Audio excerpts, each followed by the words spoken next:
The man known to history as Alphonse Gabriel Capone was born on the 17th of January 1899 in Brooklyn, New York, in the United States of America. His father was Gabriele Capone, a barber who immigrated from Angri, a small village just outside of Naples in southern Italy, along with his wife, Alphonse's mother, Teresa Capone, born Teresa Raiola, a seamstress who would have 9 children with Gabriele. The couple arrived at Brooklyn in 1893, having first immigrated to the port of Rijeka in Austria-Hungary, present-day Croatia. Their first residence in New York was 95 Navy Street in the Navy Yard area of downtown Brooklyn. They were hardly alone here as newly arrived Italians. The 1890s, 1900s, and 1910s were the absolute peak of the mass migration of Italians to the United States, with nearly 4 million in all entering the US during these decades, seeking to escape desperate poverty, overpopulation, and a lack of opportunities in the home country. The Capones soon moved from Navy Street to Park Slope in Brooklyn in 1909 when Alphonse was 11 years old. He had 8 brothers and sisters: Vincenzo, who became a Prohibition agent, changing his name to Richard Hart to avoid association with his criminal brother; Raffaele James, known as Bottles, who would go on to control his brother's liquor empire; Salvatore, known as Frank, who would also work for his brother Al; a sister, Ermina, who died at the age of 1; Ermino, known as John, as well as Albert, Matthew, and a surviving sister, Mafalda Capone. When he started at school, Alphonse showed promise as a student, bringing home excellent results to his proud parents. But he struggled keeping the rules of his strict Roman Catholic background and would be expelled from school at the age of 14 for striking a female teacher in the face. After this incident, his formal schooling stopped, but his education into the criminal world was just beginning. Working odd jobs such as helping in a bowling alley and a sweet store around crime-filled Brooklyn would come to be his occupation from this tender age. The people who influenced him at this stage were gangsters such as Johnny Torrio, an Italian-born gangster known for his unassuming and shrewd character, who Capone came to admire and saw as a mentor. Criminal influences were an everyday part of life in Brooklyn at the time, and Al soon pursued that path, joining small-time gangs such as the Bowery Boys and the Junior 40 Thieves in Lower Manhattan, after which he joined the Brooklyn Rippers and eventually the 5 Points Gang, the most powerful gang of the time in Lower Manhattan.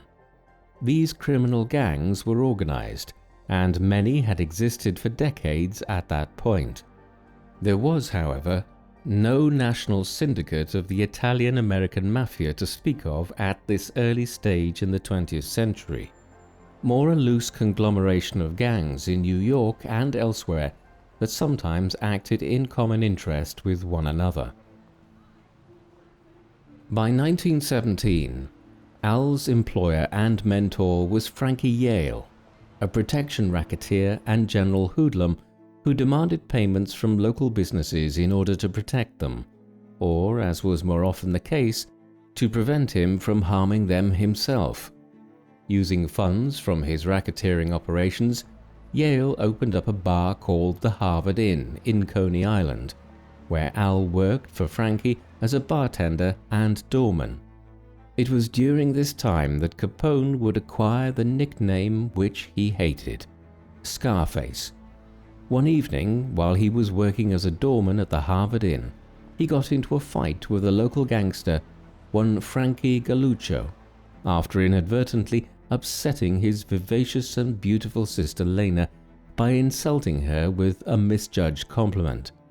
In the resulting drunken clash, Galluccio slashed Capone with a knife, leaving a noticeable scar on the left side of his face for the rest of his life. Capone was always conscious of this scar, and whenever photographs were taken of him, he tried to ensure that they were taken from the other side to avoid the mark being seen. He also claimed it was a war wound, gained from, quote, a German gunner in the trenches of the First World War, a clear falsehood given that Capone had never served in the war. A more favoured nickname for Al was one given to him by his closest friends, which was Snorky, a name at the time for a smart dresser. Other nicknames he would hold over the course of his life included Big Al, Big Boy, and of course, Public Enemy Number 1. Following this incident with Frankie Galluccio, Capone was anxious for revenge, although he was forced to make a surface reconciliation with the local villain instead by other high-ranking gangsters. Galluccio apologized for causing the scar, and Capone promised not to seek retribution against him, a promise which he stuck to even when he became a mob boss himself. One reason Al decided to reconcile with Galluccio was that he recognized his own fault in the matter and saw that Galluccio was merely protecting his own family. Family was everything to many Italian-American gangsters of this time, and so when Al's girlfriend, May Josephine Coughlin, gave birth to Al's son, Albert Francis Sonny Capone, in December 1918, the only thing to be done was for the pair to marry, which they did only a few weeks later on the 30th of December. May had been working in a local department store when she met Al, and when he married this Irish Catholic girl, he was only 19 and she was 21. Because he was under the legal age required, he had to obtain the consent of his parents in writing in order to marry. Their marriage would be a very happy one right up until the end, despite Al's perennial unfaithfulness. Shortly after his marriage to May, Al was asked by Johnny Torrio to make the move to Chicago. Torrio had been invited to the Windy City by Vincenzo Colosimo, better known as Big Jim. Colosimo was one of the first Italian-American crime bosses in Chicago. Born in southern Italy all the way back in 1878, he migrated from the old country to the US in 1895 and headed out to Chicago. As early as 1902, he was running a criminal organization there that engaged in racketeering, prostitution, and illegal gambling. He was a powerful Chicago figure, but by the late 1910s, as new outfits emerged in the city, he needed enforcers to help him keep control of his turf.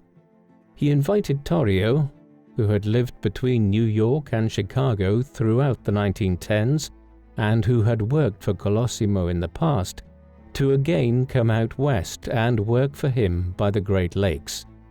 Torrio then asked Al Capone to join him.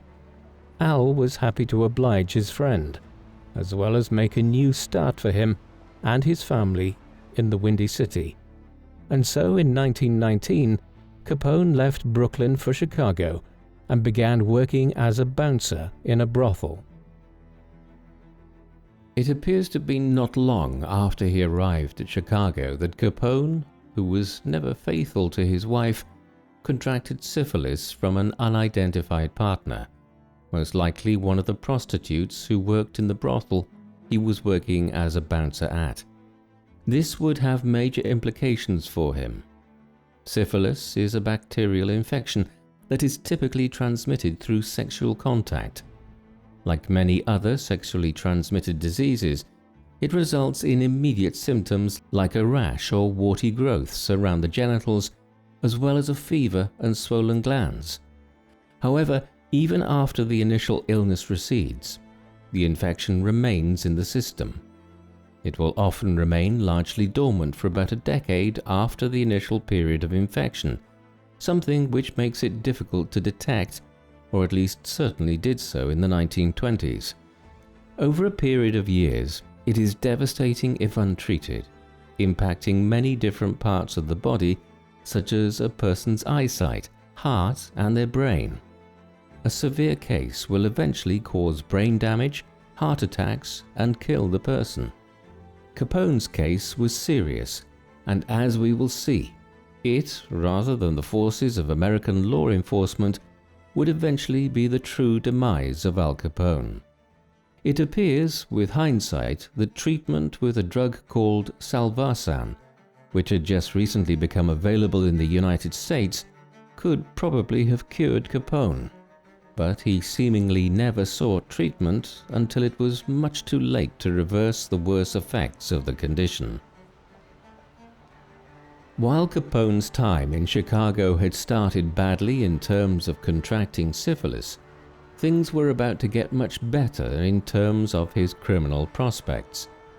Even while he was heading out west from New York to Chicago in 1919, the United States Congress was managing the passage into law of the 18th Amendment to the Constitution of the United States, one which called for a prohibition on the unlicensed production, transport, or sale of alcohol on a federal level.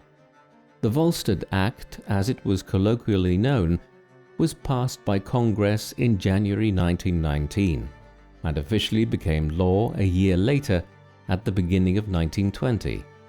Although it was in part a result of decades of campaigning by the temperance movement and the Anti-Saloon League in the US, Prohibition was also very much directed against groups like the Irish, Italians, and Germans, who had arrived in large numbers to the US ever since the middle of the 19th century and who had monopolized the bar and saloon trade in a great many regions. However, short of putting these people out of business, Prohibition would only drive the production, transport, and sale of alcohol underground. In doing so, it acted as a catalyst for the emergence of new criminal organizations all over the US, especially so in New York, Chicago, and other cities where there were already Italian and Irish gangs. The Italian Mafia in the United States was very much born out of Prohibition, and Al Capone would soon be its leading figure in Chicago. Within months of Prohibition beginning, Big Jim Colosimo was killed in Chicago under circumstances that remain mysterious, though Capone was probably not involved. This provided the opportunity for Torrio to step up and take over from him as one of the leading crime bosses in the city, and in turn for Capone to gain quick promotion from working as a bouncer to become one of Torrio's captains. Within a short period of time, he was in charge of a major bootlegging operation. The primary way in which this functioned in Chicago in the 1920s was to run liquor down from Canada, where it could still legally be produced and transported in many places, though Canada was also experimenting with prohibition in several different provinces over the border to Chicago. The Great Lakes, which form the border between Canada and the US all around Chicago, were impossible for Prohibition officials to police, and there was a great amount of money to be made once the alcohol made it to Chicago. Alternatively, stills were set up to produce it closer to home, and speakeasies, the name for small illegal bars, were established to distribute the booze. It was, for instance, very easy to set up stills in the thinly populated Dakota Plains, and then bring it from there to Chicago. Before long, Torrio, Capone, and their followers were making truly staggering sums of money as the Roaring Twenties got going, and people all across America continued to drink. On top of this, Capone engaged in racketeering, gambling, prostitution, and anything else which offered a handsome profit for those willing to take the risk. Meanwhile, life for the Capone family in Chicago was going well. In 1923, Al purchased a small house at 7244 South Prairie Avenue in Park Manor on the south side of the city for $5,500. He also began acting as a boxing promoter, but this was merely a front for his more illegal activities with what became known as the Chicago Outfit or the South Side Gang. Capone had a penchant for the high life, wearing expensive bespoke suits, smoking cigars, and eating only the best food. He also had a liking for female company and was known to wear expensive, showy jewelry. Unlike many other gangsters of the era who tried to stay under the radar, Capone reveled in the attention he received, such as being cheered at his arrival at ball games. The general impression is of a figure who believed that he was a modern-day Robin Hood, making charitable donations from his vast illicit wealth. When questioned about his activities and lifestyle, his dismissive response might be, quote, "I am just a businessman, giving the people what they want," or "all I do is satisfy a public demand." In 1923, a change in the mechanics of Chicago's underworld came about owing to political developments in the city. A reformer by the name of William Emmett Dever was elected as mayor of Chicago. To avoid potential interference and investigation into their affairs, Capone and Torrio decided to move their base of operations to the Chicago suburbs and the town of Cicero, Illinois. Capone based himself and the rest of the South Side Gang there, from where he continued to grow their operation. They set up illicit brothels, speakeasies, and gambling dens, and expanded the liquor operation to supply all of Cicero's saloons, even using bribery and intimidation to take over local town elections, such as the 1924 Cicero municipal elections. This veneer of establishment respectability made it difficult for the North Side Gang, a rival criminal organization, to get to him, and was an opportunity for Capone to not only protect himself from rival gangs who sought to take over his rum-running operation, but to also prevent the election of more reformist politicians. The incumbent mayor of Cicero at the time was the corrupt Republican Party politician Joseph Z. Klenner, who along with his bipartisan administration had experienced hardly any opposition in recent elections, running Cicero by then for 3 consecutive terms. The corrupt administration had been controlled by the South Side Gang, with the help of Al's brother Salvatore, better known as Frank. But in 1924, the Democratic Party decided it would mount a challenge and run its own candidates in the elections in Cicero, mounting a serious challenge to the status quo with their threat to clean up the town.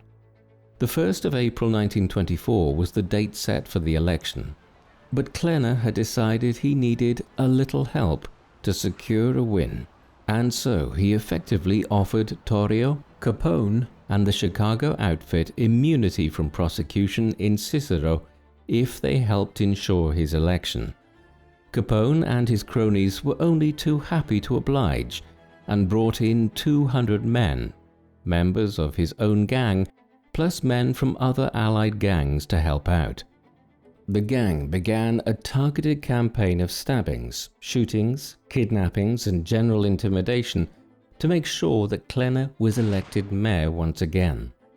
This even included an assault on the Democratic nominee for the position of town clerk, William K. Pflaum, on the eve of the election. Pflaum's face was beaten and his offices ransacked. As well as this, his wife was thrown against a wall. The terror continued the following day, the 1st of April, Election Day, when the voters faced submachine guns and sawn-off shotguns at the polling booths to ensure that their votes were cast for Klenner. When their votes were for him, they were allowed to vote multiple times, but those who dared to resist and voted for someone else for mayor were either prevented from voting again or were beaten. As well as this, cars were patrolling the streets filled with Capone's gunmen, and several individuals were targeted, such as Democratic politician Rudolph Hurt, who was standing for mayor as well, and whose campaign headquarters was sprayed with gunfire. His fellow Democrat, the challenger for the post of city clerk, was pistol-whipped in front of his family and his supporters. Then, in the campaign headquarters of another opponent, Frank Capone, Al's brother, beat up several campaign officials. The chaos continued, with polling stations being raided and ballots snatched from voters' hands. Some voters were even shot or stabbed or beaten by so-called sluggers in the street, while one campaign official, called Joseph Price, was tied up and gagged before being battered by the gangsters. Another Democratic official named Stanley Stenkovich was taken to a Chicago basement, blindfolded, and kept there until after the polling stations had closed to prevent him from voting. A police officer was beaten after being disarmed of his gun. As successful as these efforts to subvert the Illinois elections were, they were not without a price for Al and the wider Capone family. One Democrat, a campaigner named Michael Gavin, was shot in both of his legs and kept with 8 other campaign workers in the basement of a mob-owned Chicago hotel to prevent them from voting. When a call for help from the campaigners finally reached Cook County Judge Edmund K. Jaretsky late that afternoon, he sent 70 Chicago police officers, made up of 5 squads of detectives and 9 squads of police in vehicles, to help subdue the chaos and confusion in Cicero. The police response included a squad car, carrying both uniformed police and detectives, who spotted Al and his brother Frank, as well as henchmen such as Dave Hedlin and Charles Fischetti. Straight away, the policemen jumped out of the car with drawn weapons, and a gun battle ensued between the men, during which Frank Capone was shot and killed, while Hedlin was wounded. Al escaped, as did Fischetti, who later surrendered himself. Al gave his brother a lavish funeral. The flowers were provided by local bootlegger Dean O'Banion, who used a florist business as a cover for his illegal operations and cost $20,000 alone. O'Banion would soon feature in Capone's story again. The mourners wailed for the loss of one so young, but observing from a distance were the very same police officers who had shot and killed Frank Capone. An occupational hazard for Capone in his time as boss of the mob in Cicero were the many attempts on his life from other gang members, as well as the threat of arrest at any time. His bribery and corruption of local politicians safeguarded him to a certain extent, but he and his entourage were still vulnerable. Thus, Al was very security conscious. Indeed, in the early 1920s, Capone's driver was found tortured and murdered, and Jaime Weiss narrowly escaped from an attempt on his life in the Chicago Loop, the business district of downtown Chicago. All the while, Torrio and Capone aimed to remain as the largest crime syndicate in Chicago and the wider Illinois region. They faced competition from a number of groups, notably the North Side Gang and the Jenner Brothers. The Jenner Brothers were allied with Torrio, as was Dean O'Banion, an Irish-American bootlegger and head of the North Side Gang. The Jenner Brothers had begun selling cheap booze to O'Banion's customers. Not only did Torrio seem to ignore what was going on, he also either sanctioned or arranged himself for the murder of O'Banion at his flower shop on the 10th of November 1924 by Brooklyn crime boss Frankie Yale and Jenner gunman Albert Anselmi and John Scalise. O'Banion had been known for his bizarre behavior, his childlike wide grin, and a tendency to over-exuberantly slap people he had just met on the back. He had gunned down a man in front of crowds for no good reason, and killed a man he met at Al's club, the Four Deuces, bringing unwanted attention to the gangsters. When he tricked Torrio, who was incredibly risk and publicity averse, into being present at his brewery when he knew a raid was about to occur, an action which ended in Torrio's arrest, it sealed O'Banion's fate, and Torrio ordered his execution. This resulted in a change of the hierarchy at the top of the North Side gang. It was now headed by Jaime Weiss, with the help of his second-in-commands, Vincent Drucci and Bugs Moran. As O'Banion had been a good friend of Jaime Weiss, the Northsiders had only one thing on their mind by this point, and that was revenge. This was the beginning of what would be a bitter 5-year gang war between the primarily Italian-American Chicago outfit and the largely Irish-American North Side gang. In January 1925, it came as no surprise when first Capone was ambushed by the Northsiders, an incident from which he escaped unharmed, though shaken up by the experience, and then only 12 days later, Torrio himself was shot when returning from a shopping trip, the experience leaving him deeply affected. At that juncture, Torrio, who was entering his mid-40s and who had made a lot of money over a 20-year-long criminal career, decided to effectively retire, handing control of the Chicago outfit over to Capone just as he turned 26. There was a further attack on Capone from the North Side gang on the 20th of September 1926 when they attempted to draw Al to the window of his Hawthorne Inn headquarters. Several gunmen opened fire on the first floor of the restaurant with Thompson's submachine guns, firing over 1,000 rounds of ammunition. Miraculously, Capone was unharmed, though he was fazed by this latest attack and reached out to the heads of the North Side gang to call for a truce. Negotiations took place, but achieved nothing. Only 3 weeks after this, the head of the North Side gang, Jaime Weiss, was killed by Capone's men outside the very flower shop that had been owned by Dean O'Banion, which now acted as the North Side headquarters. In January 1927, the owner of Hawthorne's restaurant, who was a good friend of Capone's, was killed in retaliation by Bugs Moran and Drucci after being kidnapped by them. The continuation of the turf wars prompted further security measures as Capone began spending more time away from Chicago.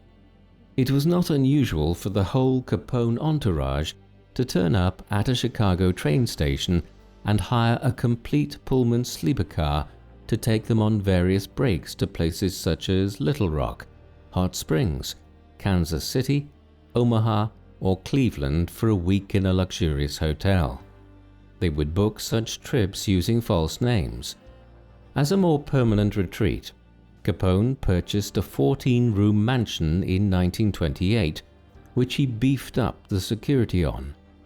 Capone also paid $40,000 to the Anheuser-Busch brewing family, the producers of Budweiser, who were in difficult circumstances during Prohibition, for a mansion at 93 Palm Avenue on Palm Island in Biscayne Bay, Miami, Florida. The house was not registered in Capone's name, and neither would any other property be. In fact, Capone didn't even have a bank account. Instead, he used Western Union for cash deliveries. Conversely, he was a prolific contributor to charitable causes and even helped set up a soup kitchen in Chicago during the early stages of the Great Depression in 1930. All moves intended to bolster his popularity with the common people. Capone also used political alliances to gather allies within the political world in a more subtle way than his infamous election interference in Cicero back in 1924. For example, he supported William Hale Thompson with a donation of $250,000 when the Republican candidate for the 1927 mayoral election for Chicago hinted that he was sympathetic to those charged with bootlegging offenses and other breaches of the Volstead Act. He was also an extremely eccentric politician who courted the Irish and Italian Roman Catholic vote and appealed to residual anti-British sentiment in the country through a bizarre array of rhetoric concerning King George V of Britain. Despite his unusual methods, Thompson, who today is viewed as one of the most corrupt politicians in American political history, beat his reformist rival William Emmett Dever and became mayor of Chicago. He continued to receive the support of Capone, which allowed their mutually profitable relationship to continue right up until 1929, when an event, which later became known as the St. Valentine's Day Massacre, was to crack Capone's thin veneer of legitimacy altogether. It brought to an end the informal immunity from police prosecution he had enjoyed through his alliance with Thompson. Incidentally, after he died in 1944, Thompson was found to have safe deposit boxes with millions of dollars stashed in them, much of which was surely bribes paid by Capone. Bugs Moran continued to be a thorn in the side of Capone and was now the leader of the North Side Gang following the death of Jaime Weiss. As well as being competition for each other's bootlegging operations, Moran disliked the fact that Capone was involved in prostitution rackets, as it was against his Catholic principles. The continuing tit-for-tat attacks and killings between Capone's Chicago outfit and Moran's North Side Gang came to a head on the morning of Thursday the 14th of February 1929, the day of the St. Valentine's Day Massacre. Capone had hatched a plan against Moran, whereby an apartment was rented across the road from Moran's headquarters and the movements of his men were watched. Capone then arranged for a phone call on the 13th of February, one in which Moran was told that there was to be a delivery of whiskey from Detroit the following day at a bargain price. He thus agreed to buy it and asked for the delivery at 10:30 a.m. the next morning at the SMC Cartage Company on North Clark Street, where his bootleg operation vehicles were kept. However, when the truck arrived, Capone had arranged for a fake police raid to take place, with 2 gunmen dressed in plain clothes and 2 dressed as Chicago police officers. They lined up 7 of Moran's men against a wall, supposedly to search them, but when a signal was given, the men were mown down in cold blood. Moran himself escaped the attack, having slept in that morning, despite having been the main target of the hit, but the fallout of the hit for Capone, especially when the photographs of the slain victims were published, was a decline in his image and standing with the public. It also earned him the new nickname Public Enemy No. 1, as the federal authorities now began to intervene in a problem which Illinois seemed to be incapable of handling on its own. There were also many questions for Mayor Thompson. Moran's reaction to the complete carnage of the attack was to break the gangster's code himself and inform the police that it was Capone who arranged the attack. This resulted in a summons to court for Capone to answer the charges arrayed against him. He denied all responsibility and claimed he was sick and so could not attend court. This happened twice, and eventually, because there was no direct evidence to tie him to the massacre, the charges were dropped. It seemed as though Capone's tactics had worked. Yet on this occasion, law enforcement was determined to bring him down, and would utilize whatever means necessary to do so. Al Capone was known as someone who let others do his dirty work for him, but one story persists which suggests that wasn't always true. This story starts with a dinner and a night of drinking for several of Capone's men, including Scalise, Anselmi, and Junta, 3 men who Capone believed had been conspiring against him with another gangster. The story goes that after luring them into a trap, Capone himself beat the men about the head with a baseball bat before ordering his men to shoot them. Still, some historians have questioned the veracity of this story, although it was reported in the newspapers at the time, and one associate of Capone's claimed to have witnessed both the planning of the attack and the incident itself firsthand. Stories like these about shocking violence perpetrated by either Capone or his men working on his orders contributed to a kind of legend developing around him by the late 1920s. He was viewed as a somewhat unstable character, prone to outbursts, jealousy, violence, and erratic behavior. In assessing this, we should bear in mind that he was a heavy drinker and drug abuser. Although we more normally associate drugs as being a problem in the United States from the 1970s onwards, Class A narcotics were traded illicitly as early as the 1920s, with many people getting a taste for using the drugs recreationally as early as the late 19th century, when certain drugs were in widespread use in hospital settings as anesthetics and were not heavily regulated.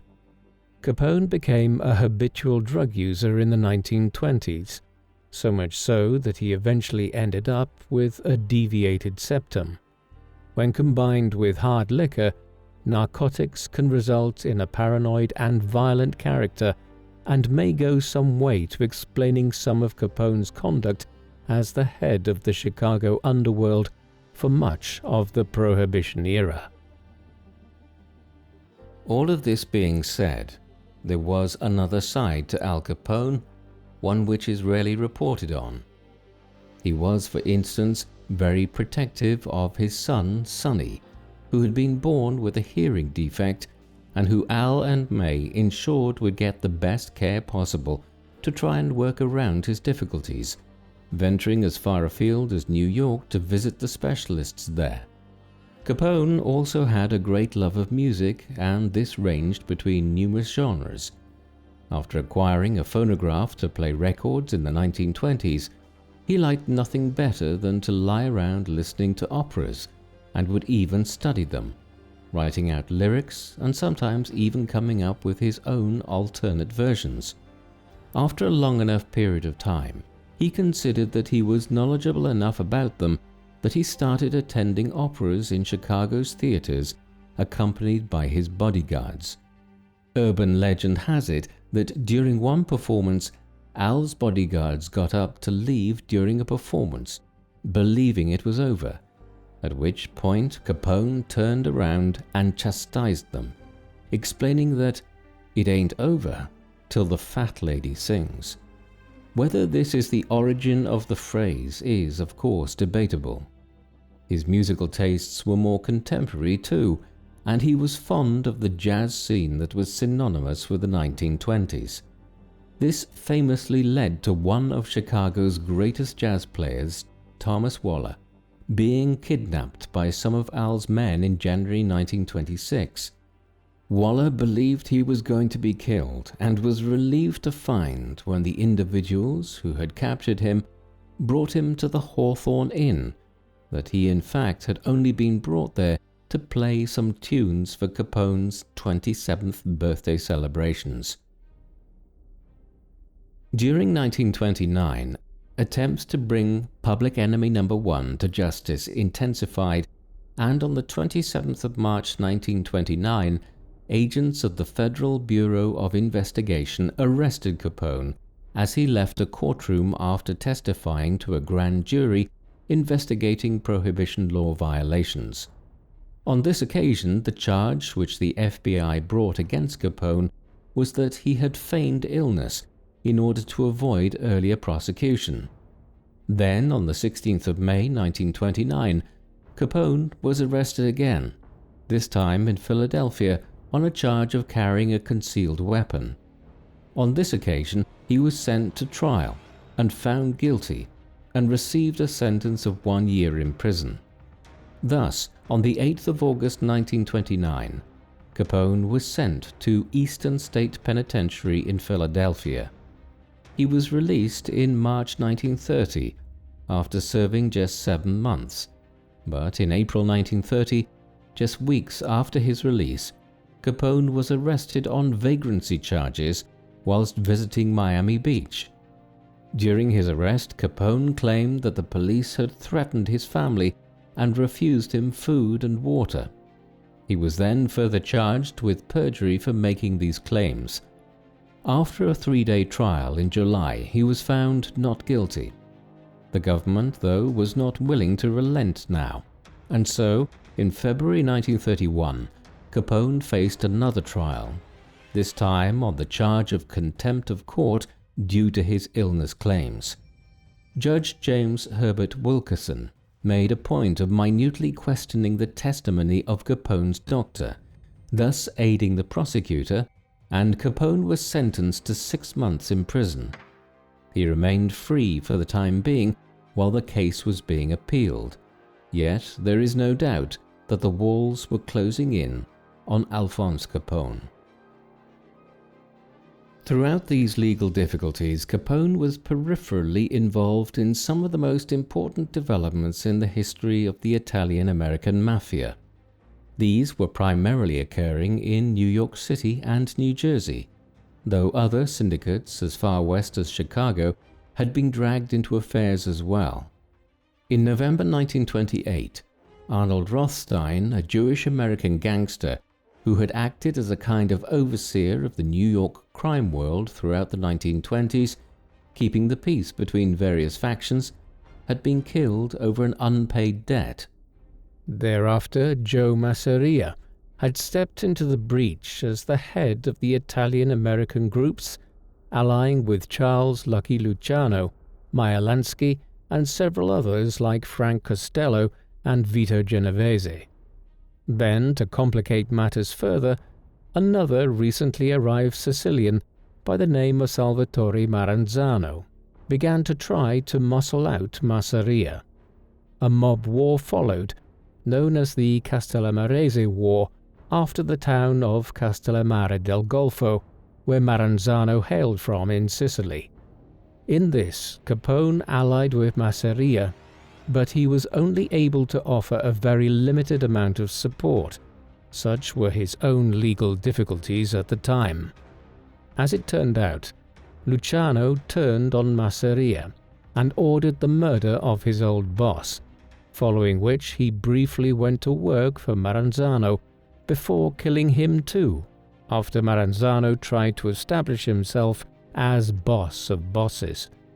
It was at this juncture that Luciano called together the heads of the different New York syndicates, as well as those in Buffalo and Chicago, and formed the Commission to adjudicate over the affairs of the 5 New York families and other branches of Italian-American Mafia going forward, without an overall boss of bosses.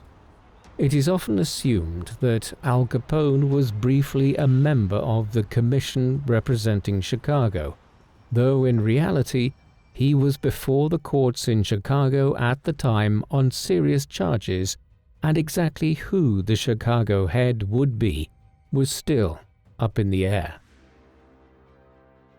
Back in Chicago, as the Castellamarese War was underway, law enforcement, in conjunction with the police in Miami, were trying every which way they could to bring Capone to justice.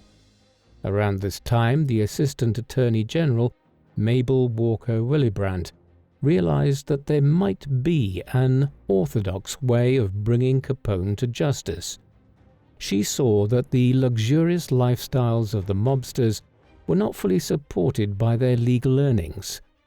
Many of these individuals barely filed tax returns, let alone were able to account for why they owned mansions in Chicago and Florida. Mabel came up with the idea of prosecuting the gangsters for tax evasion. That way, they could be convicted without the very difficult-to-acquire evidence of their other illegal deeds and violent crimes. She tried out this approach in the case of United States versus Sullivan, a case launched against Manly Sullivan, an illegal bootlegger. Sullivan was found guilty of tax evasion, though had the case successfully appealed on the basis of the Fifth Amendment. This provided a trial run for how Capone could be convicted if the Fifth Amendment could be circumvented. The Internal Revenue Service, or IRS, chose Frank J. Wilson to investigate Capone's tax matters, focusing on his spending in relation to his stated income. The key to gaining a conviction would be finding proof of his income and the disparity between it and the amount of tax Capone had paid. Unwittingly, Capone undermined himself when he offered to pay tax on a certain amount of income, admitting in the process that he was in fact guilty of non-payment. His lawyers had been ordered by Capone to get his tax position into good order, and so they declared income that was taxable for 1928 and 1929 of $100,000 for each year. As he hadn't paid tax on that amount, the declaration was in effect an admission of guilt. On the 13th of March 1931, Capone was charged with income tax evasion for the year of 1924, and then on the 5th of June, Capone was indicted by a federal grand jury to stand trial on 22 counts of income tax evasion running from 1925 to 1929. At that point, he was released on bail of $50,000. A week after the charges were lodged against Capone, Eliot Ness, a seemingly incorruptible Prohibition enforcement agent, and his team were to become involved with the court process. Ness was a member of the U.S. Treasury Department, which he joined in 1926, working within the Bureau of Prohibition in Chicago, and so he was part of the team whose job it was to take down Al Capone by investigating his illegal bootlegging activities and gathering evidence of conspiracy to violate the National Prohibition or Volstead Act. He led raids of Capone's illegal stills and breweries, destroying his supply chain and leading to an estimated loss of $9 million in income for Capone. By the end of their investigations, getting much of their information through innovative use of wiretaps on phone lines, the operation headed by Ness caused major financial damage and disruption to Capone's operation and collected evidence for an incredible 5,000 violations of the Volstead Act. Ness now brought forward this huge body of evidence against Capone just as the tax evasion charges were landing him before court as well. It was then perhaps unsurprising that when Capone stood before Judge James Herbert Wilkerson on the 16th of June 1931, the same judge who had already convicted Capone's brother Ralph for tax evasion in 1930 and imprisoned him for 3 years, Capone decided to plead guilty to the charges in return for a plea deal in which he was sentenced to just 2.5 years. Capone had seemingly escaped with a slap on the wrist, given the huge amount of evidence against him. However, when it came to sentencing, Judge Wilkerson refused to honor the plea bargain. Therefore, on the 30th of July 1931, Capone's counsel retracted the guilty pleas, and an argument was made that a lawyer could not confess for his client, with Capone's legal counsel arguing that they could not legally have admitted the income. Judge Wilkerson overruled the objection on the grounds that any statement made to a government official through legal counsel was done so at the person's own risk. He consequently ruled that the letter to federal authorities admitting his earlier income could be admitted into evidence. Wilkerson subsequently tried Capone on the income tax evasion charges alone, deeming them to take precedence over the violations of the Volstead Act. The lawyers acting for Capone had only hours to prepare for the trial, as they had been relying on the judge accepting the plea bargain deal. In the end, all they could offer was the flimsy defense that Capone's income had been intrinsically connected to his severe gambling habit. This was a weak defense. Not only were gambling losses only admissible as a deduction from gambling winnings, but Capone's expenses showed that money must have been available to pay for the bets placed. Thus, if he had lost money by gambling, then his income prior thereto had to have been even higher than initially supposed. The extent of Capone's spending was then outlined in court in great detail by the prosecution, resulting in the modest conclusion that $215,000 in taxes had been evaded on a gross income of $1,038,654 over a 5-year period. With this established, on the 31st of October 1931, Al Capone was convicted on 3 counts of income tax evasion. A week later, he received his sentence, which was to be 11 years in federal prison and a fine of $50,000 plus $7,692 in costs. As well as this, he would also be liable for the $215,000 back taxes plus interest. Capone's response to his conviction was to hire a team of expert tax lawyers from Washington. They filed a writ of habeas corpus, which meant that the detainee had to be brought to court to investigate if the detention was lawful. The grounds which they used for the argument was the precedent of a Supreme Court ruling in which it had been pronounced that tax evasion was not fraud, which would mean that the time limit for the prosecution of tax evasion might have expired on some of the tax years Capone was convicted for, owing to the statute of limitations.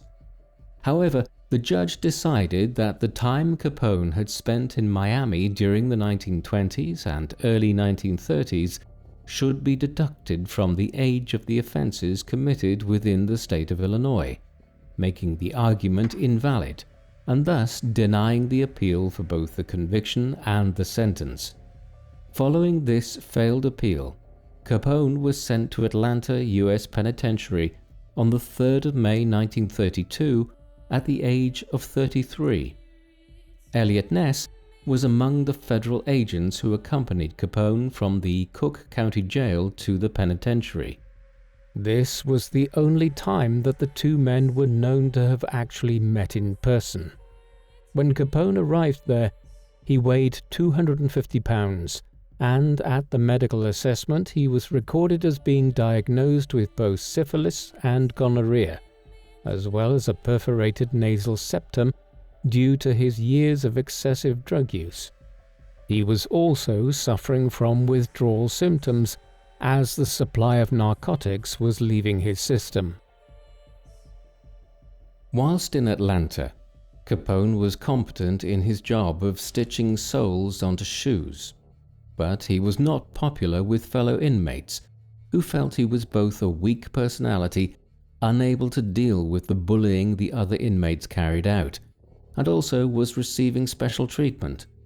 This perception arose from the protection he was offered by his cellmate Red Rudensky, a seasoned criminal who was associated with the South Side gang, who had decided that Capone, whose health was severely deteriorating owing to his syphilitic condition, needed his aid. Between the hatred he was facing from other inmates, the incoherence of the letters he was writing home, as well as Red Rudensky's concerns that he would have a breakdown, it was decided that Capone would be moved to the newly opened Alcatraz Federal Penitentiary off the coast of San Francisco in August 1934. His new address was to be Cell 181. In Alcatraz on the 23rd of June 1936, Capone was attacked in the laundry area by fellow inmate James Crittenden Lucas, who was serving a life sentence for bank robbery. Lucas stabbed Capone in the back with a pair of scissors, stolen from the prison barber. Capone was only superficially wounded and was able to throw Lucas against a wall in retaliation. After the attack, Lucas was sent into solitary confinement as a punishment. During his time at Alcatraz, Capone's syphilis worsened, affecting his mental faculties until, in February 1938, he was diagnosed formally with syphilis of the brain. Thus, the final year of his Alcatraz sentence was spent in the hospital ward of the prison, where he was both disoriented and confused. When he was released from Alcatraz on the 6th of January 1939, he was immediately transferred to the Federal Correctional Institution on Terminal Island in California to fulfill his sentence for contempt of court. He was given parole on the 16th of November 1939, after his wife May appealed to the court on the grounds of his reduced mental capacity. Meanwhile, in Chicago, the South Side Gang had come under the control of Frank Nitti, one of Capone's former bodyguards who had gradually risen in the 1920s to handle much of the money flow and operations. He had served a jail term himself for tax evasion. It was after he was released in March 1932 that he became acting and then de facto head of the Chicago outfit. Under Nitti's leadership, the Chicago outfit continued their crime business in a much more discreet manner. This approach meant that it was unclear to many who was actually in control of the organization. Still, organized crime continued, with prostitution, gambling, loan sharking, and labor union racketeering all continuing after Prohibition came to an end in 1933. On the 16th of November 1939, Capone was released from prison due to the state of his health. He was referred to the Johns Hopkins Hospital in Baltimore. However, they refused to take him in, based on his reputation. He was instead admitted to the Union Memorial Hospital for treatment of paresis, which was caused by late-stage syphilis. As a mark of his thanks, Capone donated 2 Japanese weeping cherry trees to the hospital. He left the Baltimore hospital on the 20th of March 1940 to return home to Palm Island in Florida. He was lucky enough to be one of the first patients treated in America with the recently released drug penicillin. Although it was too late to cure his condition and reverse the damage to his brain, it did help to slow down the progression of the disease. In Palm Island, he was cared for by his wife May. Despite his fall from grace 10 years earlier, his repeated infidelities during the 1920s, and the fact that he quite possibly transmitted his syphilis to her, ensuring that they did not have any further children after Sonny was born in 1918, she remained committed to him and had traveled long distances to visit him throughout his many years in prison. May would look after him for over half a decade after he was released from prison, as his condition continued to deteriorate. During the final years, Capone was examined by a Baltimore psychiatrist, as well as his own physician, who concluded that he had a mental age of a 12-year-old. On the 21st of January 1947, Capone suffered a stroke from which he initially started to recover, before contracting bronchopneumonia. He then suffered a cardiac arrest on the 22nd of January, and on the 25th of January 1947, having just turned 48 years of age a week earlier, Al Capone died of heart failure as a result of apoplexy. He was in his home surrounded by his loved ones. A private funeral was held in Chicago a week later, and he was buried at Mount Olivet Cemetery in Chicago. 3 years later, in 1950, his remains, along with the remains of his father Gabriele and his brother Salvatore, were exhumed and reinterred at Mount Carmel Cemetery in Hillside, Illinois. Capone's death brought to an end a chapter in the history of Chicago, although by the time he died in 1947, it had been a great many years since he played any role in the city's criminal underworld. Still, his legacy was felt there for many years after his downfall at the beginning of the 1930s. Capone, more so than anyone else, certainly not Big Jim Colosimo or Johnny Torrio, two level-headed criminal bosses, transformed Chicago into one of the most violent cities in North America through his confrontational approach to his rivals and his willingness to use exemplary violence.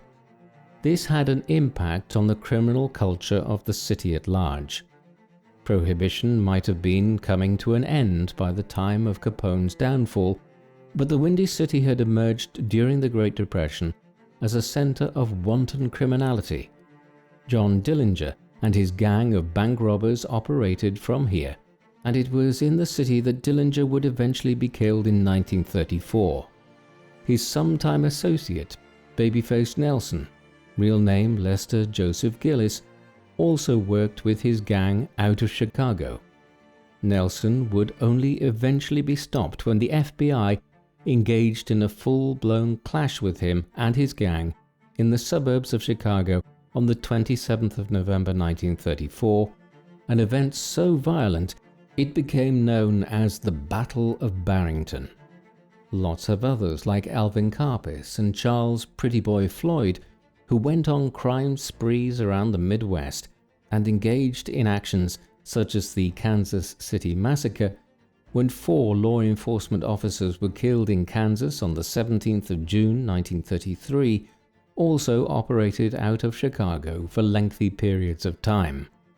Thus, what Al Capone did was change the very culture of criminality in Chicago in the 1920s in a way which the government and average Chicagoans were still dealing with long after Capone himself had fallen from power. Al Capone was one of the most iconic of the Prohibition-era gangsters.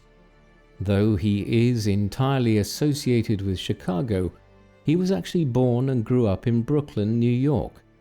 There, he was just one of many Italian-American youths who saw that adhering to the law would lead to a life of limited opportunities at a time when there was an immense amount of anti-immigrant sentiment towards Italians, Irish, Jews, and Germans in the United States. It was these same sentiments which, in part, led to the prohibition of alcohol in 1920 as a way of undermining the economic fortunes of these communities. By then, Capone was already a gangster. Having served his apprenticeship in New York, he headed out to Chicago under Johnny Torrio's wing. A decade of immense violence followed, as a drug and alcohol-addled Capone sought to destroy his rivals amongst the Irish-American gangs in the city, led by Dean O'Banion and others like Bugs Moran. His actions were needlessly inflammatory, notably the St. Valentine's Day Massacre of 1929, an act which sundered his ties to several Chicago politicians who were being paid by Capone to protect him from the FBI and the federal government.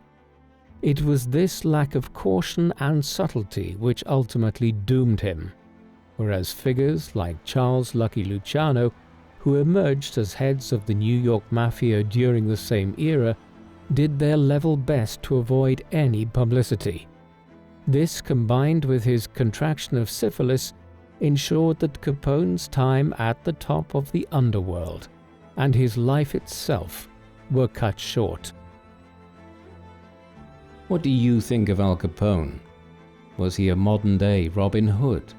Or was he a cold-blooded killer and gangster, one whose taste for the high life inflicted a lot of violence on Chicago in the 1920s and eventually led to his downfall? Please let us know in the comment section. And in the meantime, thank you very much for watching.